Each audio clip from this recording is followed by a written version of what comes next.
Hello বন্ধুরা, আমি আবার আসলাম আমার চ্যানেলে। আমি বলেছিলাম হয়তো আসতে পারি, তো এই জন্য আসলাম। যদিও আমার মায়ের কথা বলেছিলাম যে মাকে টাইমলি অনেক কাজ মায়ের জন্য করতে হয়, আমাকে মাকে দেখে রাখতে হয়। তো কালকে ডক্টরের কাছে গেছিলো, আমার হাজব্যান্ড নিয়ে গেছিলো। তো ডক্টর বলল যে 1.5 মাস আগে একটা মাইল্ড হার্ট অ্যাটাক হয়েছে মায়ের, ছোট, কালকে গেছিলো।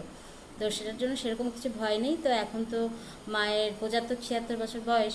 তো ওটা এখন কিছু করা যাবে না যদিও, তবে বলেছে মেডিসিনে গার্ড দিয়ে রাখবে, মেডিসিন দিয়ে গার্ড দিয়ে রাখবে, ভয়ের কিছু নেই। এই জন্যই আমি বলছিলাম যে মাকে সবসময় আমার দেখে রাখতে হয়, আমি ভিডিওতে আসতে পারি না। তো আবার শুরু করলাম, দেখি কতদূর করতে পারি। ওকে, মা ঘুমাচ্ছে, এখন মাকে খেতে দেব। তো মাকে এখন খেতে দিয়েছি, মা খাচ্ছে, এই মা খাচ্ছে। আর ডক্টরবাবু বলেছে যে একদম লাইট খাবার খেতে। আমি লাইটই রান্না করি, যদিও মায়ের জন্যই লাইটই, আমরা সবাই লাইটই খাই। আর মাছের মধ্যে ছোটো মাছই খেতে বলেছে, তো ওগুলোই দেব।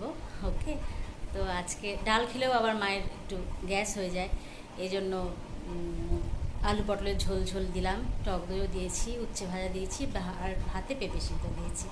মা খাচ্ছে।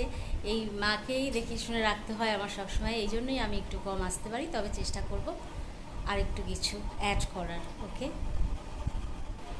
তো আমি আগের মতো চলে আসলাম মায়ের সাথে চা খেতে। মা চা খাচ্ছে, বিস্কুট তো আছে, আমিও খাচ্ছি, আর একটু শুকনো মুড়ি দিলাম। মাকে এখন খুব রেস্ট্রিকশানে রাখতে হবে খাওয়ার, কারণ মাইল্ড হার্ট অ্যাটাক হয়েছে যখন, তাও আবার 2 মাস আগে। আমরা তো বুঝতে পারিনি, কালকে ডক্টরের কাছে গিয়েই সব বলছিল। খাওয়া দাওয়া এখন খুব সাবধানে দিতে হবে। সন্ধ্যায় ওর বাবা, মানে আমার হাজব্যান্ড আসলে তো কিছু খাবার নিয়েই আসে, সেটাও মাকে দেওয়া এখন চলবে না, খুবই রেস্ট্রিকশানই রাখতে হবে। এখন সিরিয়ালও দেখছে, মা খাচ্ছে। মা শরীর ঠিক আছে? ঠিকই আছে। তো ঠিক আছে, তো আমিও চা খাই, পরে আমরা এসেছি। ওকে, তো এখন আমার রান্নাঘরে কিছু কাজ আছে। আজকে তো ভেজ ছিল রান্নায়, যেহেতু শনিবার। তো আজকে তো আসলাম কয়েকদিন পরেই, যদিও বলেছিলাম যে হয়তো আমি আসতেও পারি, এই জন্যই আমি আসলাম।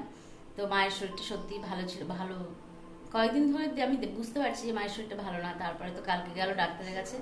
যাই হোক, এখন মাকে দেখে রাখতে হবে। আর কাল থেকে অবশ্যই আমি কিছু অ্যাড করার চেষ্টা করব, যাতে তোমরা ভালো করে আরেকটু দেখতে পারো। ওকে, তো আজকে এটুকুই থাক, আজকে আমার কাজও আছে একটু। ঠিক আছে, তো তোমরা ভালো থেকো অবশ্যই।